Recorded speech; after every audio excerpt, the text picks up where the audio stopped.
और हम बात करें जी सलाम की मुहिम की जो रंग लेकर आई है। हम आपको बताएं कि लगातार हमने मदरसा मॉडर्नाइजेशन टीचर्स की जो मांग थी कि उनको सैलरी नहीं मिली थी 3 साल से ज्यादा से, हमने लगातार इस खबर को दिखाया, बार बार दिखाया, और हर जगह जहां भी उनके एहतजाज मुजाहरे होते थे, मुतालबात जो होते थे, उन सबको हमने अपनी तरजीहात में अव्वल नंबर पर रखा और उसको दिखाया ताकि जो उनके मुतालबात हैं वो सरकारों तक पहुंचे और उनकी समस्या, उनकी जो प्रॉब्लम है वो सॉल्व हो। और आखिरकार जी सलाम की मुहिम जो है वो रंग लाई है। 5 महीने की सैलरी यूपी हुकूमत ने जारी करने का ऐलान किया है।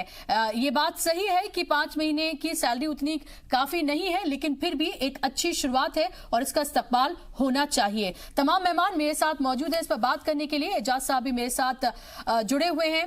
एजाज साहब, अब आगे आप पुरुम्मीद हैं, अब आपको ये लगता है कि आगे आने वाले वक्त में और आपकी सैलरी रिलीज होंगी और कम से कम एक आपकी उम्मीद बंदी है, और साथ साथ लगातार ये सवाल जो उठता रहा है कि एजुकेशन का जो मयार है मदरसों में वो इस तरह से नहीं होता है, क्या आप इस पर कोई जवाब देना चाहेंगे?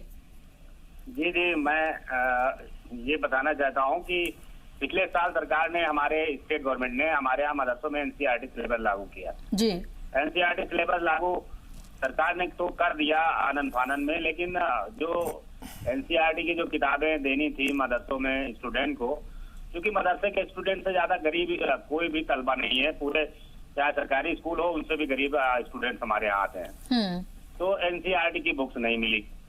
दूसरी बात यह है कि और हमारे यहाँ मदरसा पोर्टल पे 19,000 मदरसों ने अपना रजिस्ट्रेशन कराया है जी, जिसमें से 8,500 मदरसे मदरसा आधुनिकीकरण स्कीम से जुड़े हुए हैं। करीब 5,000 मदरसों ने और अप्लाई किया है। 4 साल से उनकी फाइलें यहाँ निदेशालय में पड़ी हुई हैं। ओके, काफी तादाद में मदरसा आधुनिकीकरण से जुड़ना चाहते हैं सरकार की।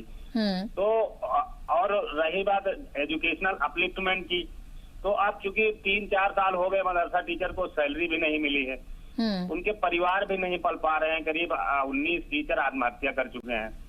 तो ऐसे उस वजह से जो है, हालांकि कोई भी ऐसा टीचर हमारे यहाँ नहीं है जो एमए बीएड या टीईटी सीटी क्वालिफाइड ना हो। सब डीएलएड हैं, एमए बीएड हैं, क्वालिफाइड टीचर है और अच्छी इफिशियंसी है। लेकिन ये है कि सब कुछ ठीक है, लेकिन पेट भरना भी जरूरी है जी, परिवार पलना भी जरूरी है। एजाज साहब, मुझे बताइए, आप ये कह रहे हैं कि एमए बीए टीचर्स हैं, बीएड भी हैं, ये इस तरह के टीचर्स हैं जी। मेरा सवाल ये है कि फिर मुझे बताइए कि मदरसा मॉडर्नाइजेशन के तहत जो मदरसे आते हैं उनसे जो फारिग तलबा होते हैं उनको उस तरह का एम्प्लॉयमेंट क्यों नहीं मिल पाता है? फिर देखिए जहाँ तक मदरसों की बात है, तो क्योंकि ये मदरसा मॉडर्नाइजेशन स्कीम में सबसे ज्यादा मदरसे इधर ही जुड़े हैं 2008-9 के बाद। वैसे तो स्कीम ये 1993 से चल रही है, लेकिन इधर ये स्कीम जुड़ी तो चूंकि जो हमारे जो स्टूडेंट थे जो कह रहे हैं, देखिए पहले क्या था कि जो मदरसा बोर्ड की जो हमारी मार्कशीट थी जी, वो इक्विवेलेंट नहीं थी, तो इसलिए तलबा उसमें ज्यादा इंटरेस्टेड नहीं रहते थे। उसके बाद में कुछ दिन पहले ये हुआ कि सरकार ने एक जो है अध्यादेश ला करके मदरसा बोर्ड, जो मदरसा शिक्षा परिषद उत्तर प्रदेश की, उसकी जो मुंशी की जो डिग्री है उसको हाई स्कूल, मुंशी मौलवी की हाई स्कूल और आलिम की डिग्री को इंटर के बराबर कर दिया जी। तो तब से मदरसे के स्टूडेंट उसकी तरफ जो है जुड़ने लगे। लेकिन देखिए, मदरसा आधुनिकीकरण क्रांति लेके आया मदरसों में, और मदरसों की तादाद जब सोच लीजिए, मदरसा पोर्टल पे 19,000 मदरसे पंजीकृत हैं, जिसमें से सिर्फ 8,000 में ही आधुनिकीकरण है। तो अभी तो 50% मदरसे में भी आधुनिकीकरण टीचर नहीं पहुंचे हैं। ओके, एक बड़ा मामला है। तो ये जो आधुनिकीकरण है, आप देख लीजिए कभी मदरसे के जो हमारे स्टूडेंट हैं, वो जितने भी सरकारी स्कूल हमारे यूपी में प्राइमरी स्कूल वगैरह हैं, मैं नहीं कहता हूं, लेकिन उनसे कहीं भी पीछे हमारे बच्चे नहीं है। ठीक है एजाज साहब, किसी भी चीज में अगर मॉडर्नाइजेशन है मदरसे में, ठीक है, तो किसी सब्जेक्ट में पीछे नहीं है। ठीक है एजाज साहब, बहुत शुक्रिया आपका हमारे साथ जुड़ने के लिए और हमसे बात करने के लिए। हम उम्मीद ये करेंगे कि इसी तरह से हम ये आपके मसले इसी तरह से उठाते रहें और आपकी आवाज जो है वो सरकार तक पहुंचे और आपका बकाया जो है वो आपको और मिले, ऐसे हम उम्मीद करते हैं। और जी सलाम लगातार आपकी आवाज को इसी तरह से उठाता रहेगा। बहुत शुक्रिया हमसे बात करने के लिए। यासिर साहब, सवाल उन्होंने कई उठाए हैं, आपने उनको सुना। सबसे बड़ा सवाल जो उन्होंने उठाया है कि मदरसा मॉडर्नाइजेशन की जो हम बात कर रहे हैं उसमें 19,000 से ज्यादा मदरसे हैं जिन्होंने रजिस्टर किया है, लेकिन सिर्फ जो रजिस्ट्रेशन जिनका हो पाया वो हाफ है, यानी कि 50% है। तो इसमें आप क्या देखते हैं, इसमें क्यों रुकावट आ रही है? इसमें मैंने पता करा था, जो 19,000 जिस पोर्टल पे बात कर रहे हैं, जो मानक तय मापदंड होते हैं सरकार की तरफ से, उनमें बहुत सारे ऐसे मदरसे हैं जो पूरा खरा नहीं उतरते। उसमें बहुत सारे ऐसे पॉइंट्स हैं जिनमें उन्होंने उनको फिल ही नहीं किया है। जहां तक मेरी मुझे पहले तो मालूम नहीं था, जब आपके साथ पहले डिबेट हुई थी पिछले दिनों, उसके बाद हम लोगों ने इसको जरूरी समझा कि पहले पता करें कि एग्जैक्टली ये लोग कर क्या रहे हैं, और उसके बाद फिर, क्योंकि आप बिना जानकारी के मंत्री के सामने या बिना जानकारी के आप अपने सरकार के सामने कोई बात नहीं रख सकते, और वहां रिटर्न में सब कुछ आपके पास एग्जैक्टली एक्यूरेट चीजें होनी चाहिए। वो तब हम लोगों ने इसकी गहन छानबीन करी। हमें यह भी पता चला कि बहुत अच्छा रिजल्ट नहीं रहा। मैं वही उनसे सवाल करना चाह रहा था कि आखिर जो बच्चे मौलवी, आलिम, फाजिल और उसके बाद की जो उनकी डिग्री तक के शायद कोर्सेज हैं मदरसों के अंदर, तो आखिर उसमें रिजल्ट का रेशियो बहुत शानदार क्यों नहीं रहा? उन्होंने एक एक्सक्यूज दिया था कि बहुत अच्छी, क्योंकि बच्चों को लग रहा था अभी तक जुड़ा नहीं था। सरकार ने बहुत पहले इसको इक्विवेलेंट कर दिया था, जो उत्तर प्रदेश के सरकार के जो दूसरे बोर्ड हैं, और दूसरे राज्यों में भी ये सुविधा और ये सारी चीजें दी गई हैं। चलिए, ये तो एक बात हो गई, और आप कोशिश ये करें कि वहां के बच्चे भी नुमाया करें। अगर आप आधुनिकीकरण की बात जब हम लोग कर रहे हैं, इसका मतलब कि उन मदरसों में कंप्यूटर पहुंच गया, जो हमारे प्रधानमंत्री जी खिताब करते हैं बार बार, एक हाथ में कंप्यूटर एक हाथ में कुरान। तो कुरान तो आपके पास है ही, आप कुरान के माहिर फन हैं, आपके यहाँ सारे के सारे जो तलबा हैं वो बहुत शानदार तरीके से कुरान की रवायत के साथ पढ़ते हैं, उनको अपने सीने में जज्ब करते हैं, उनके अंदर एक एक्स्ट्रा टैलेंट है। लेकिन मेरा अब ये कहना है कि अब आप कंप्यूटर पे ध्यान दें, आप गणित पे ध्यान दें, आप साइंस पे ध्यान दें, आप नुमाया करें, आप एक मदरसे का मॉडल तैयार करें कि आपको सरकार आपकी तरफ खुद ब खुद चल के आए। देखिए, ऐसा नहीं लगता आपको कि एक तरह से हम कुछ we are expecting little too much? क्योंकि हम अगर सरकारी स्कूलों की बात करते हैं और अगर हम मदरसों की बात करते हैं, दोनों को अगर हम कंपेयर करते हैं, तो हमें यह भी पता है कि हिंदुस्तान में सरकारी स्कूलों का इंतजाम निजाम कैसा है और किस तरह का है, और वहां से फारिग बच्चे भी कितने अच्छे ओहदों पर या उनका एम्प्लॉयमेंट रेट क्या है, ये भी हमें देखने वाली बात है। और फिर हम मदरसों की बात करते हैं, क्योंकि वही कोर्स, वही चीजें जो है वहां पर भी लागू हो रही हैं और एक तरह का बदलाव लाया जा रहा है।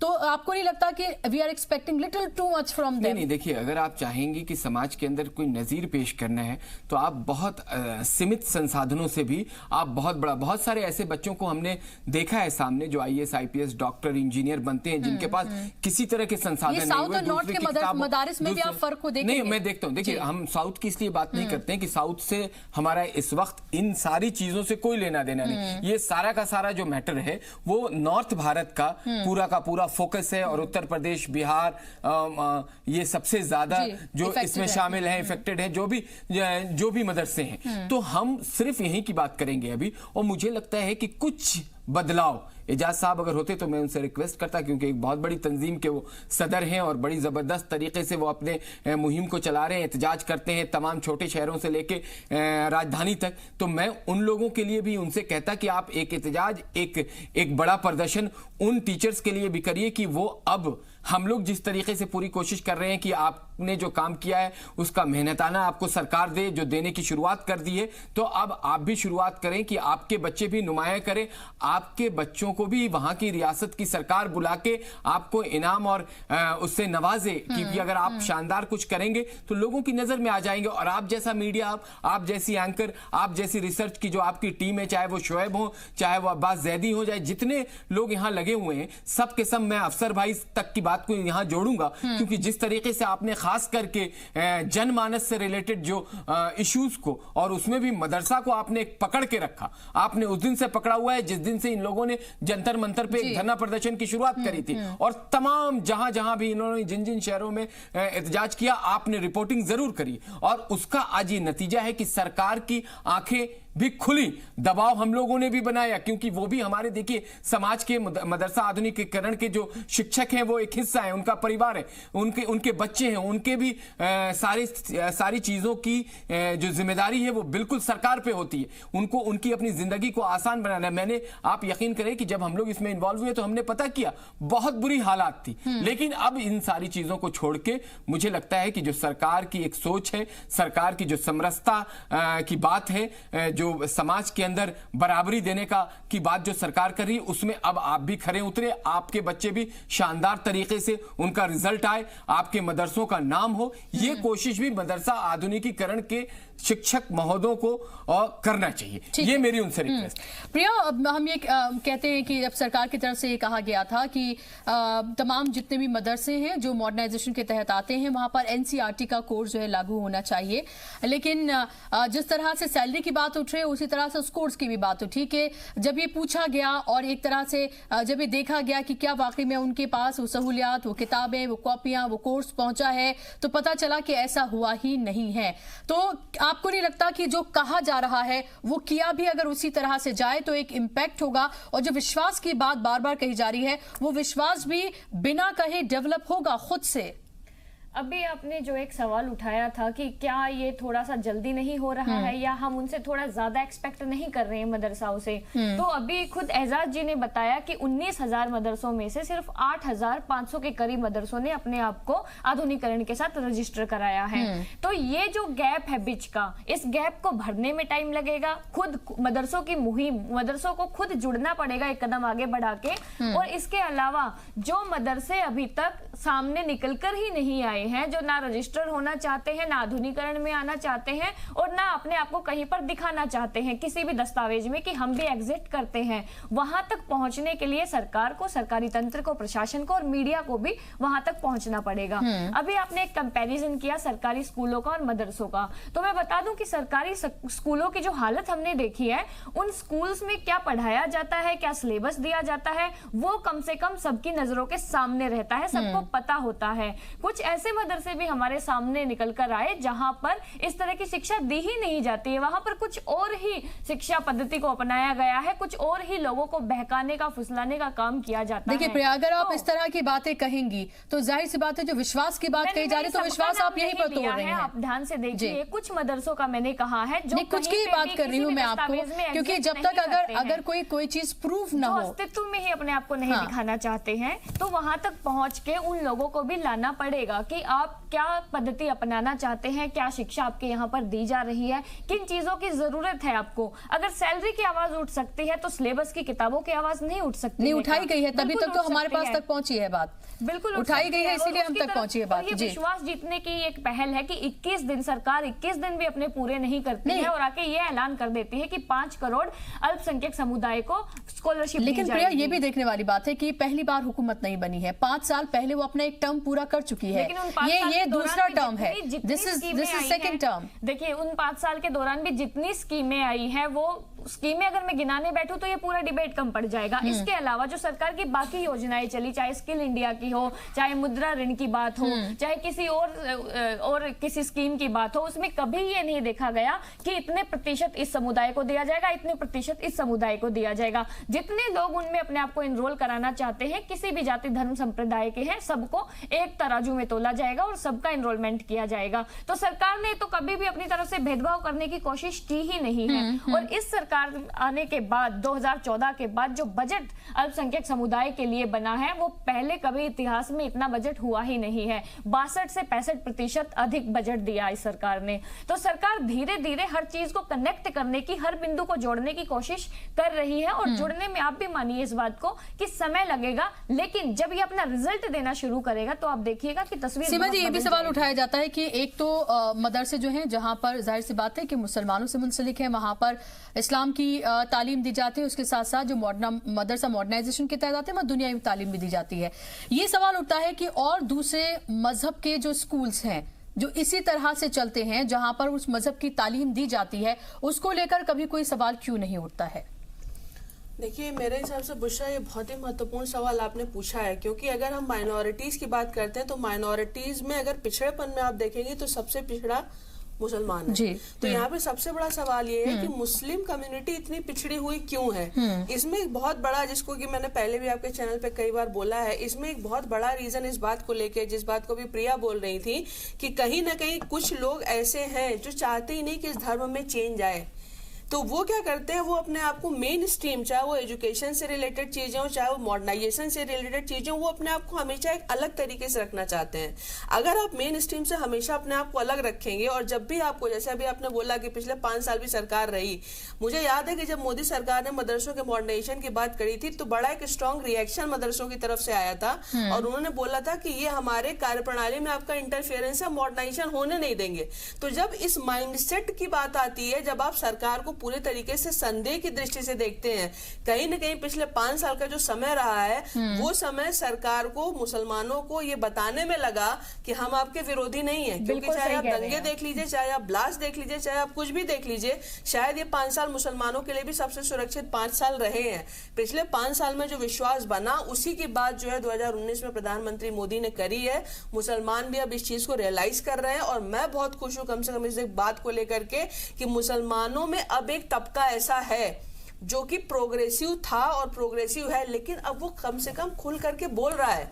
अगर आप पिछली बातों को आप देखिए, तो जो आपके रूढ़िवादी थे उनको छोड़ करके कभी लिबरल फेसेस होते ही नहीं थे। लड़कियां मुसलमानों की बोलती ही नहीं थी। मैं अलग अलग न्यूज चैनल्स पे देखती हूँ, मुस्लिम लड़कियां हैं, वो खुल करके अपनी बात रखती हैं। तो समय चेंज हो रहा है, मुसलमानों में एक तबका खुल करके सामने आ रहा है।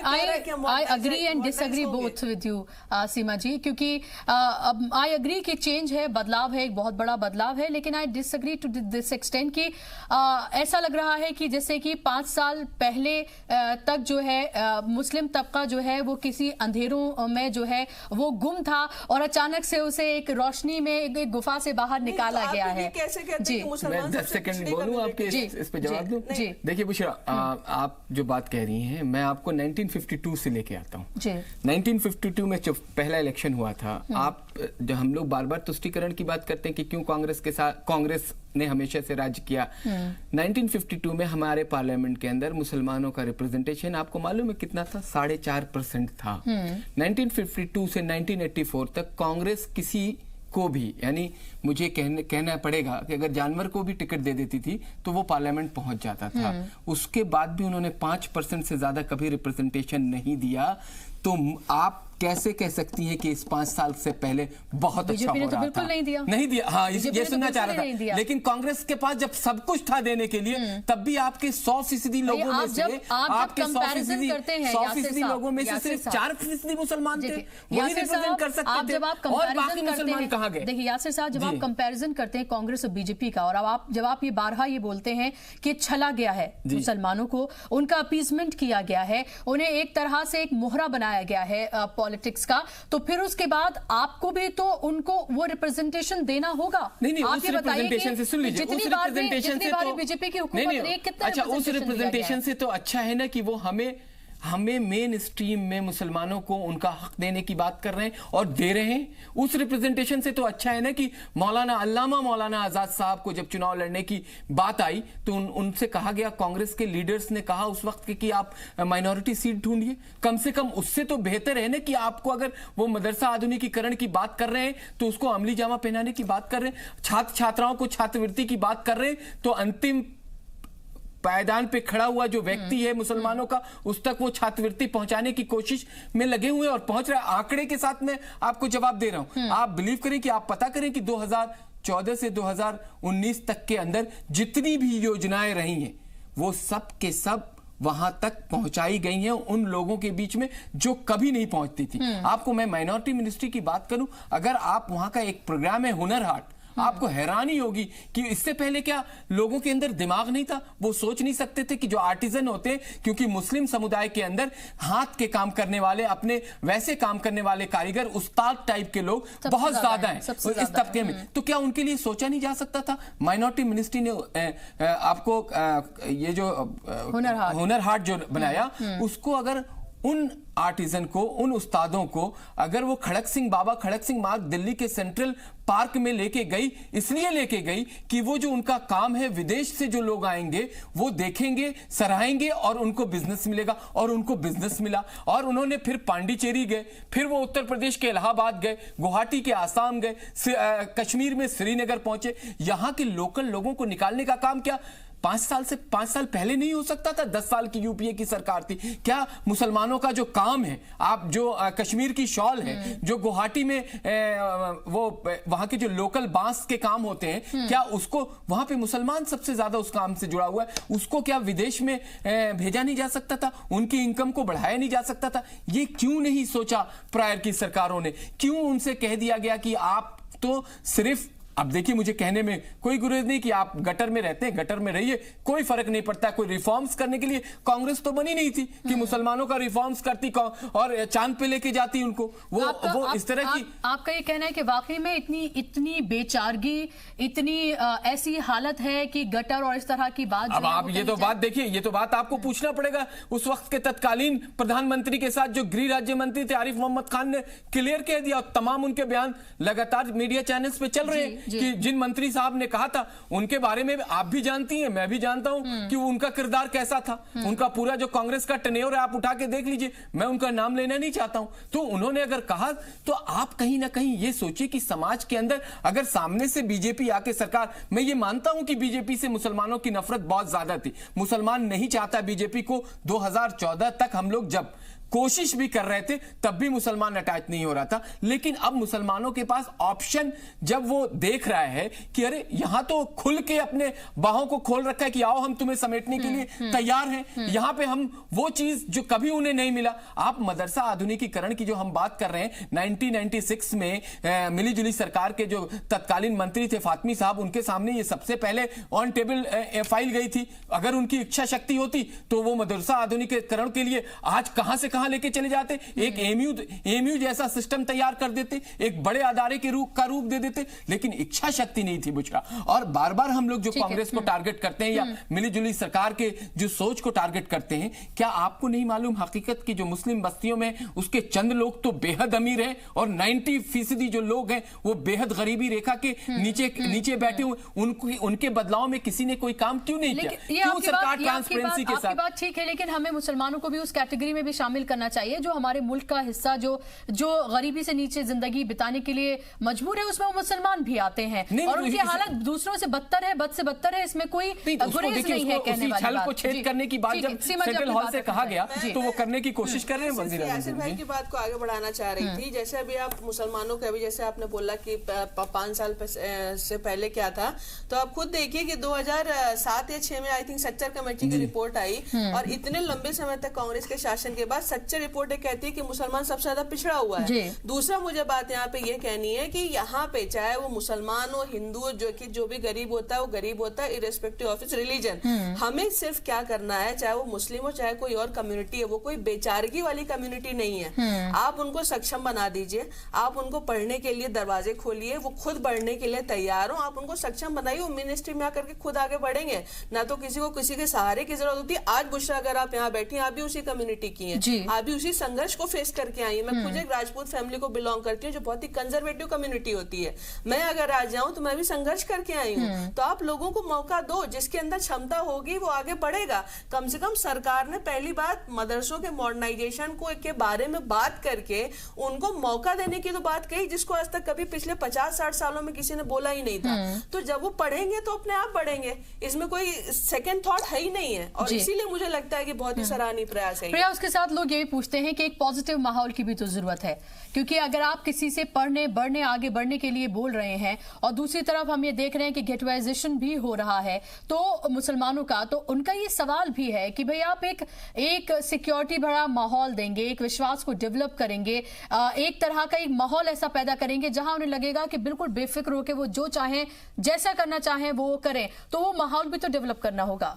अभी मेरे से पहले के दोनों मेरे साथियों ने ये बताया कि किस तरह से माहौल बदला है और 2014 से विशेष तौर पर ये माहौल बदला है, लेकिन उससे पहले कहीं ठहराव था। और मैं कहना चाहूंगी कि इस सरकार ने 2014 के बाद से तुष्टीकरण की राजनीति की परवाह किए बिना, अपनी कुर्सी की चिंता किए बिना जिस तरह से खुलकर सामने आए हैं, सबका साथ सबका विकास के नारे को सार्थक करते हुए आज 19 के बाद वो विश्वास जीतने की बात कर रहे हैं। और मुस्लिम समुदाय भी कहीं ना कहीं इस चीज में बढ़ चढ़ कर अपना हाथ दे रहा है कि हाँ, हम आपसे जुड़ना चाहते हैं, हाँ, हम लाइमलाइट एक सक्रिय विकास के साथ जुड़ना चाहते हैं। अब जो पहले की परिस्थितियां थी हम उनमें नहीं जीना चाहते हैं, तो उसी की दिशा में ये कदम बढ़ाए जा रहे हैं। और जो परिवर्तन में साथ देने की बात हो रही है, चाहे वो मदरसों के आधुनिकीकरण की बात हो, चाहे वो स्कॉलरशिप देने की बात हो, चाहे वो वजीफे देने की बात हो, चाहे वो किसी भी तरह से डेवलपमेंट की बात हो, बिना किसी जाति आधारित विकास जो दिया जा रहा है वो पहली बार इस देश ने देखा है। और उसमें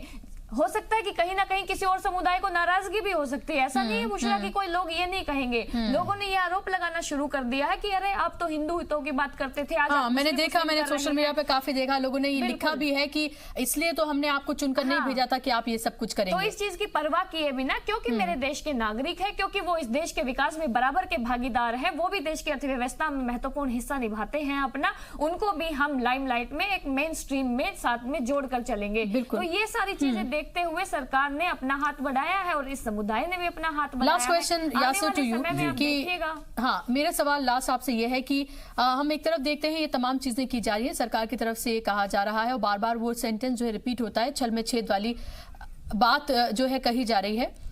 और मेरा सवाल यह है कि ये चीजें कम्युनिटी तक पहुंचाने के लिए क्या किया जाए, क्योंकि एक तरफ ये मैसेज तो दिया ही जा रहा है कि भाई आप उनके वोटर नहीं थे, उसके बावजूद भी देखिए वो आपका ख्याल कर रहे हैं, देखिए वो आपकी बात कर रहे हैं। देखिए मेरी बहन अभी प्रिया ने एक बात पीछे वाली उसमें सेगमेंट में कहा था कि कुछ ऐसी जगह हैं, वो नाम नहीं लेना चाह रही थी, कुछ ऐसी तंजीमें हैं, कुछ 2-3 हिंदुस्तान के बड़े इदारे हैं जिनके पास एक बहुत बड़ा माहौल है, इस वक्त लोग हैं, बच्चे हैं, जो मैसेज देते हैं वो भारत के लोगों तक पहुंचता है। मुझे लगता है कि मेरी आपसे भी रिक्वेस्ट है कि आपके माध्यम से रिक्वेस्ट की जाए कि वो अपने अंदर बदलाव लाएं, वो बताएं कि जो बदलता हुआ और बढ़ता हुआ भारत है उसमें सबकी हिस्सेदारी होनी चाहिए, उसमें तमाम लोग जुड़ें और जिनकी सोच थोड़ी नेगेटिव है इस सरकार को लेके वो पॉजिटिव सोचें और उनको भी इसका फायदा होगा। देखिए सरकारी किसी भी योजना का फायदा 100% सभी को होता है कि अगर आप सरकार तक पहुंचने की कोशिश करते हैं, और आपका जो सबका विश्वास तभी पूरा होगा